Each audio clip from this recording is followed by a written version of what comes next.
Saya sudah keliling, saya keliling Thailand, saya menziarah di Malaysia dan lain sebagainya, beberapa negara yang lain, dan saya tidak pernah menemui adab yang dimiliki oleh orang-orang Indonesia. Orang Indonesia, masya Allah, adab mereka ketika menyambut ulama, menyambut bahabaib, adab mereka terhadap ilmu sangat luar biasa. Maka istiqomah dengan adab tersebut. لكن زيدوا اجعلوا لكم زيادة مع الأدب هذا كثرة الذكر والصلاة على النبي محمد صلى الله عليه وسلم.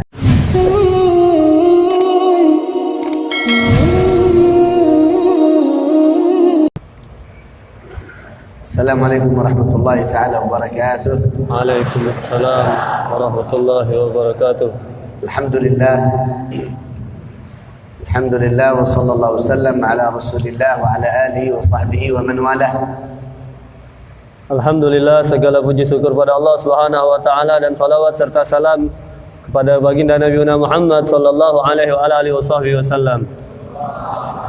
Nahmadullah subhanahu wa ta'ala an waffaqana wa iyyakum li hadha al-liqa wa li hadha al-ijtima'. Dan kita bersyukur kepada Allah Subhanahu wa taala karena Allah Subhanahu wa taala telah memberikan kita taufik sehingga kami dan kalian semua dapat berkumpul dengan perjumpaan yang insyaallah penuh berkah dari Allah Subhanahu wa taala ini. Qala sallallahu alaihi wa alihi wa sahbihi wasallam, "Idza ahabba Allah qaum, Allahu akbar. Idza ahabba Allah qaum ba'ath fihim man yudhakkiruhum billah." Bagaimana Rasul sallallahu alaihi wasallam pernah bersabda dalam salah satu hadisnya, jika Allah Subhanahu wa taala mencintai seorang hamba, maka Allah Subhanahu wa taala akan utus seorang yang senantiasa akan mengingatkannya kepada Allah Subhanahu wa taala. Wa antum masyaallah ahlul ilm wa ahlu al-i'tikaf fi hadha al-ma'had al-mubarak. Nas'al Allah lana wa lakum kamal at-tawfiq insyaallah. Dan antum semua, alhamdulillah, kalian semua duduk di ma'had ini dengan i'tikaf, kalian adalah ahli ilmu. Dan semoga Allah Subhanahu wa taala dengan duduknya kita semua di sini, Allah Subhanahu wa taala memberikan taufik yang sempurna kepada kita semua. Jazallahu mudir al-ma'had Syekh Hasan Basri wa waladuhu وأهل بيته إن شاء الله على هذا الجهد المبارك ونسأل الله لنا كمال الصحة والعافية إن شاء الله. Dan kami ucapkan terima kasih pada Mudir Ma'had Abu Hasan Basri, kepada anak-anaknya, Dewan Asatidz, seluruh kepada yang mengajar sini serta santri semua. Semoga Allah Subhanahu wa taala memberikan kita sehat wal afiat. أيها الطلاب في هذا المعهد المبارك، إذا أردتم السعادة في الدنيا والآخرة فاجمعوا بين العلم والعمل. Wahai para santri, jikalau kalian menginginkan kebahagiaan di dunia dan akhirat, maka kumpulkanlah ilmu dan amal. فإذا تعلمتم ولم تعملوا كان العلم حجة عليكم. Jikalau kalian mempunyai ilmu akan tetapi kalian tidak mengamalkan apa yang kalian pelajari, maka itu akan menuntut kalian. Wa idza 'amiltum syai' min al-ibadat min ghair 'ilm kana al-'ilm mardud 'alaykum. Dan begitu juga ketika kalian beribadah tanpa menggunakan ilmu, maka amal tersebut akan ditolak. Fa kullu man bighairi 'ilmin ya'malu a'maluhu mardudatun la tuqbalu.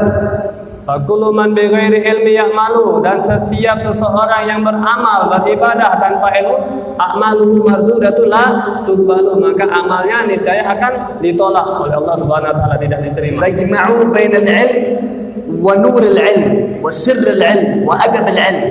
Maka kumpulkanlah kalian itu ilmu dan daripada rahasia-rahasia ilmu dan adab-adab ilmu. اجعلوا لكم خلوة مع الله في هذا المعهد المبارك في وقت غفلة الطلاب وأنت تجلس مع ربك سبحانه وتعالى.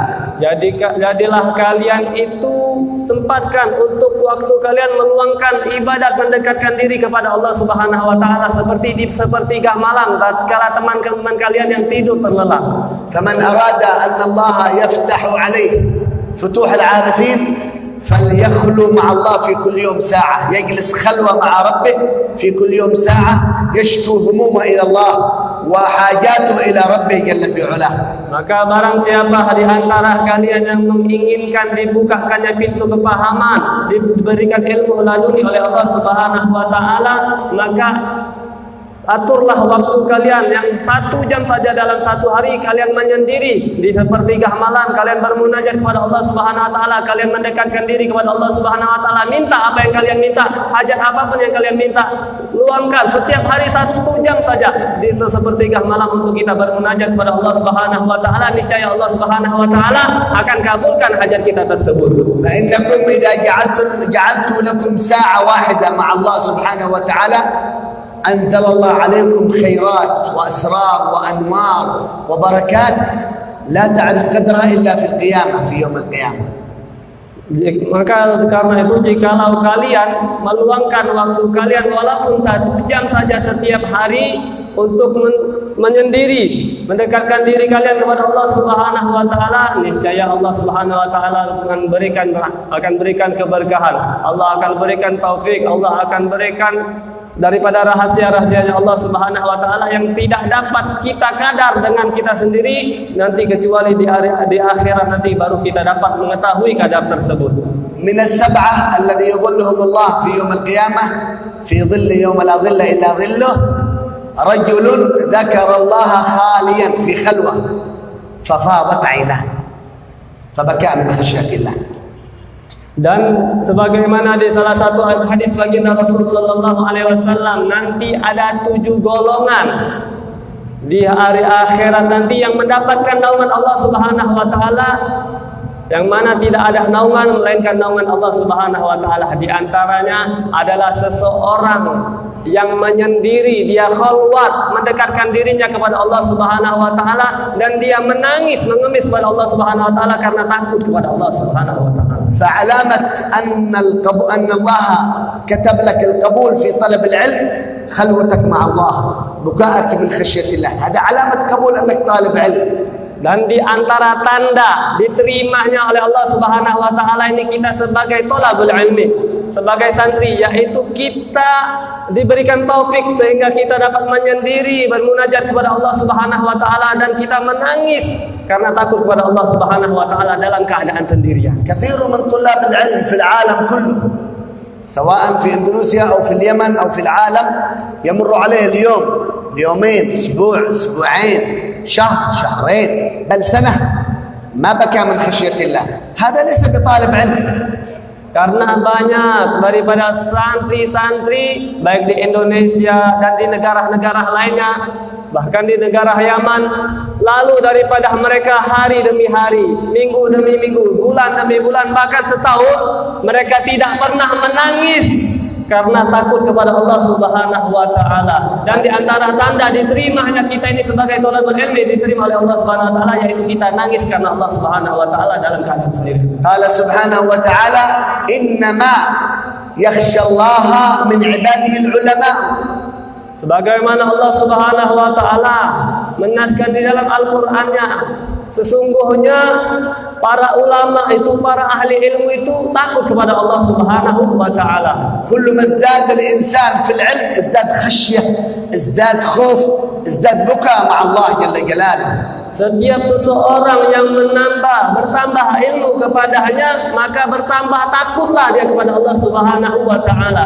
هذه علامة المؤمن أنه كل ما ازداد علم ازداد انكسار وازداد بكاء وخشية مع الله.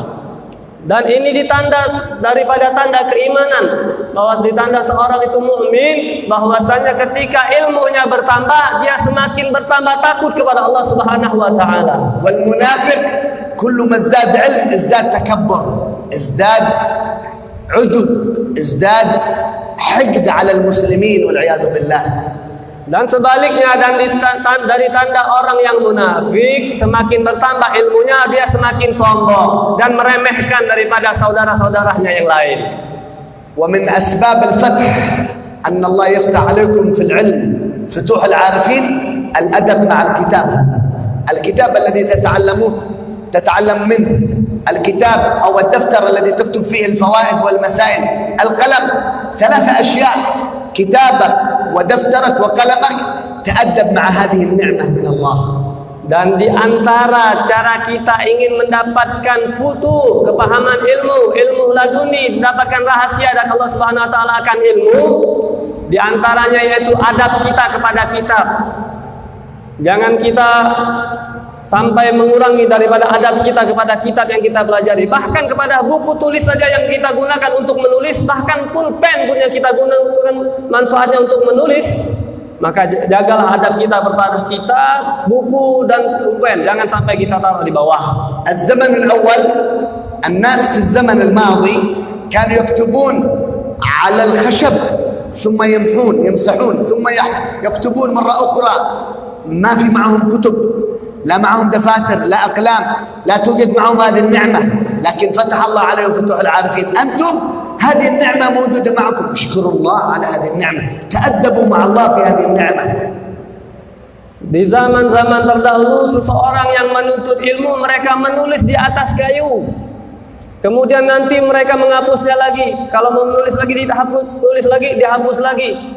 Akan tetapi mereka mendapatkan kepahaman ilmu. Allah berikan kepahaman ilmu, berikan futuh kepada mereka karena adabnya mereka kepada ilmu, adabnya mereka kepada tulisan, adabnya mereka kepada buku. Dan kita sekarang, wahai para santri, kita diberikan oleh Allah Subhanahu wa taala nikmat. Kita tidak susah payah untuk menulis di atas kayu.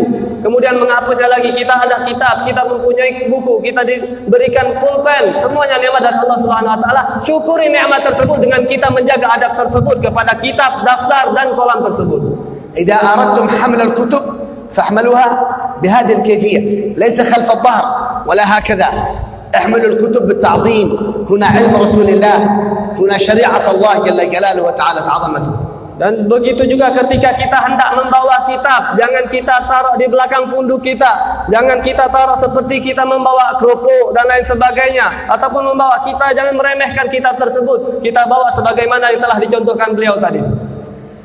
ولا تضع كتابك أو دفترك أو قلمك في الأرض، لا، مكروه. Dan jangan sesekali kita menaruh kitab kita, buku kita, ataupun pulpen kita sekalipun di bawah, di atas lantai. Karena itu adalah makruh. من آداب كما ذكر الإمام الغزالي، آداب طالب العلم مع كتابه مع دفتره أن يضعه على مرتفع، شيء مرتفع ليس في الأرض. Sebagaimana Imam Ghazali mengajarkan kepada kita bahwasanya adab seorang santri itu kepada kitab, daftar dan pulpennya, kepada ilmu, yaitu naruh kitab tersebut di bagian yang teratas, jangan sampai kita taruh di bawah. ولا ترمي كتابك في أي مكان، رتب كتبك، اجعل ترتيب كتبك واحد تلو الآخر مرتبة مزينة. لا تجعل كتاب مخربط مع كتاب ولا تعرف أين الدفتر من الكتاب، لا، رتب الكتب ترتيب.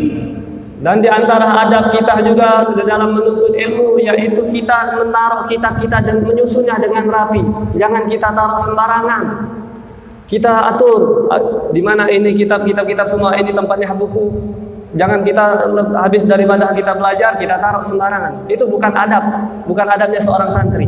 فالذي يتأدب مع الكتب هذه التي تحمل علوم الشريعة قال الله سبحانه وتعالى فيه: ومن يعظم شعائر الله فإنها من تقوى القلوب. علامة التقوى أنك تعظم شعائر الله. Dan di antara ketakwaan, nilai ketakwaan seseorang itu tinggi atau tidak, ketika dia menuntut ilmu juga, dia beradab kepada kitab-kitabnya, beradab ketika menuntut ilmu. Jangan sesekali dia tidak menjaga adabnya daripada ketika dia menuntut ilmu. Karena ketika kita menjaga adab kita menjaga adab kita berhadap kitab kita, buku kita, dan perantara-perantara ataupun peralatan yang kita gunakan untuk belajar, itu merupakan daripada kita mengagungkan daripada syariat Allah Subhanahu wa taala. Sebagaimana Allah Subhanahu wa taala berfirman, "Wa may yu'azzim sya'airallah fa innahu min taqwal qulub." Barang siapa yang mengagungkan syiar-syiar Allah Subhanahu wa taala, dan di antara daripada mengagungkan syiarnya Allah Subhanahu wa taala, menjaga adab kita kepada kitab, menjaga adab kita ketika kita menuntut ilmu, fa innahu min taqwal qulub, maka sesungguhnya itu takwaan ada di dalam hati kita. Kalau ketakwaan tersebut ada di hati kita, niscaya kita akan mengagungkan daripada syariat-syariat Islam. Masya Allah, ahli Indonesia ma'rufin bil adab مع المشايخ، الأدب مع العلم، الأدب مع الحبايب، الأدب مع الله. معروفين يعني لا نتكلم لكم بالأدب، أنتم على أدب ولكن من باب النصيحة.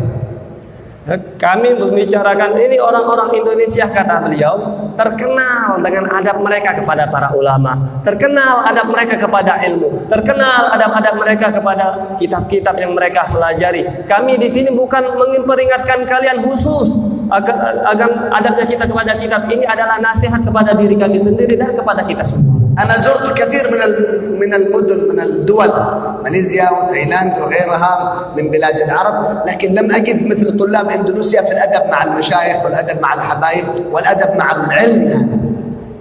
Saya sudah keliling, saya keliling Thailand, saya menziarahi di Malaysia dan lain sebagainya, beberapa negara yang lain, dan saya tidak pernah menemui adab yang dimiliki oleh orang-orang Indonesia. Orang Indonesia, Masya Allah, adab mereka ketika menyambut ulama, menyambut habaib, adab mereka terhadap ilmu sangat luar biasa. Maka istiqomahlah dengan adab tersebut. لكن زيدوا اجعلوا لكم زيادة مع الأدب هذا كثرة الذكر والصلاة على النبي محمد صلى الله عليه وسلم. Dan kita tambahkan ya dengan daripada adab kita dengan kita memperbanyak zikir kepada Nabi Muhammad, zikir kepada Allah Subhanahu wa taala, dan memperbanyak salawat kepada Nabi Muhammad sallallahu alaihi wasallam. اجعلوا لكم لا إله إلا الله الملك الحق. صلوا على النبي محمد. لا إله إلا الله، لا يلتفتوا.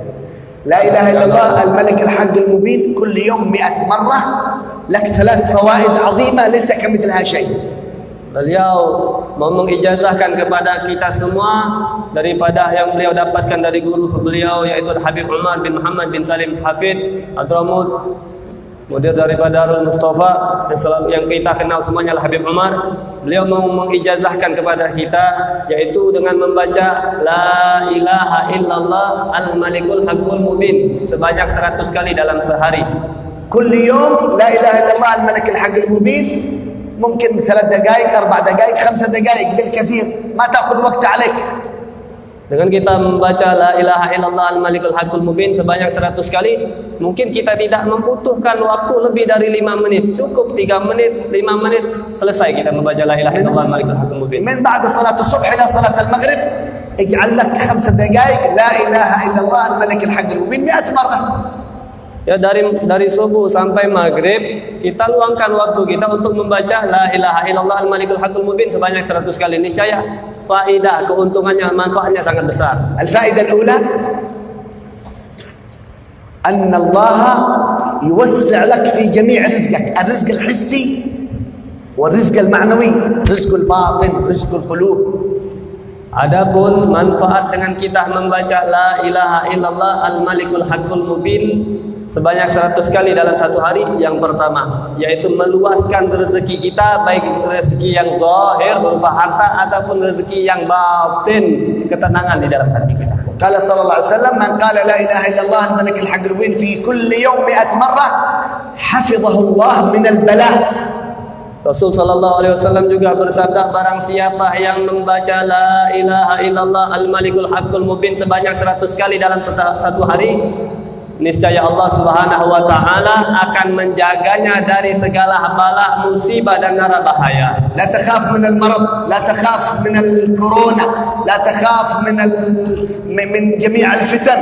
قل لا إله إلا الله الملك الحق المبين في كل يوم 100 مرة يحفظك الله من كل بلاء. Jangan kita takut kepada segala wabah, kepada seperti corona, ataupun kepada dari segala kezaliman, dari segala fitnah. Cukup kita membaca La ilaha illallah al-malikul haqqul mubin 100 kali dalam sehari, niscaya Allah Subhanahu wa taala akan jaga kita dari segala wabah, bencana, musibah dan segala fitnah. من أراد أن يكون قبره روضة من رياض الجنة، قبره مليء بالنور، فليقول كل يوم لا إله إلا الله الملك الحق المبين. Dan manfaat yang ketiga, barang siapa yang ingin kuburannya nanti dipenuhi oleh cahayanya Allah Subhanahu wa taala, maka bacalah daripada La ilaha illallah al-malikul haqqul mubin sebanyak 100 kali. Antum baca La ilaha illallah, La ilaha illallah al-malikul haqqul mubin, La ilaha illallah al-malikul haqqul mubin. Antum baca lagi Kemudian kulli yom 100 kali setiap hari. Boleh? Ada al-ijazah al-ula, faedah al-ula. Ini ya, ini faedah ataupun wasiat beliau kepada kita semua pada sore hari ini. Faedah yang pertama, wasiat yang pertama yaitu membaca la ilaha illallah al-malikul hakul mubin. Apa manfaatnya tadi? Meluaskan rezeki baik zahir maupun batin. Yang kedua, akan menjaga kita dari segala bala. Dan yang ketiga, akan menerangi cahaya, menerangi kekuburan kita tatkala kita berada di dalam kubur. نبدأ من اليوم لا نتأخر بعد المجلس نبدأ. Mulai hari ini, habis dari majelis nanti kalian baca la ilaha illallah al-malikul hakul mubin sebanyak 100 kali. الفائدة الثانية اللهم صل على سيدنا محمد وآله وصحبه وسلم تسليما. اللهم صل على سيدنا محمد وآله وصحبه وسلم تسليما. كل يوم 100 مرة، من قالها 100 مرة قضى الله له 100 حاجة. Allahumma salli wa sallim. اللهم صل على سيدنا محمد وآله وصحبه وسلم تسليما. Allahumma salli ala sayyidina Muhammad. Ini yang kedua ya. Beliau mewasiatkan Allahumma salli ala sayyidina Muhammadin wa ala alihi wa sahbihi wa sallim taslima. Allahumma salli ala sayyidina Muhammadin wa ala alihi wa sahbihi wa sallim taslima sebanyak 100 kali. Karena Rasul sallallahu alaihi wasallam pernah bersabda di dalam salah satu hadisnya, barang siapa yang bersalawat dengan salawat yang tadi sebanyak 100 kali dalam satu hari, niscaya Allah Subhanahu wa taala akan kabulkan 100 hajat untuk dia. 70 حاجة من حاجات القبور والآخرة. 70 hajat, yaitu hajat dia nanti ketika di alam kubur di akhirat nanti. و30 حاجة من حاجات الدنيا. Dan 30 hajatnya lagi untuk hajat-hajat kita di dunia. إذا معكم فائدتين، لا إله إلا الله الملك الحق المبين، اللهم صل على سيدنا محمد وآله وصحبه وسلم تسليما 100 مرة في كل يوم 10 دقائق ما في زيادة. Kalau begitu, beliau telah memberikan dua faedah, dua wasiat kepada antum semua. Yang pertama yaitu la ilaha illallah al-malikul hakul mubin sebanyak 100 kali, dan yang kedua Allahumma shalli ala sayyidina Muhammadin wa ala alihi wa sahbihi wa sallim taslima sebanyak 100 kali. جعلوا لكم نصيب من هذا الذكر، علم وذكر يتنور قلبك. Oleh karena itu, jadikanlah mulai sekarang ini kita ini menuntut ilmu dan disempurnakan dengan zikir kepada Allah Subhanahu wa taala. Menuntut belajar, berzikir agar semua kita mendapatkan keberkahan dari Allah Subhanahu wa taala. إذا يوجد معكم أي سؤال تفضل. Ijazah. سؤال. أجزتكم في هذا الذكرين قولوا قبلنا الإجازة. Kalau qabilna ijazah, sebut qabilna ijazah. semua. هذا أقوى. إذا في سؤال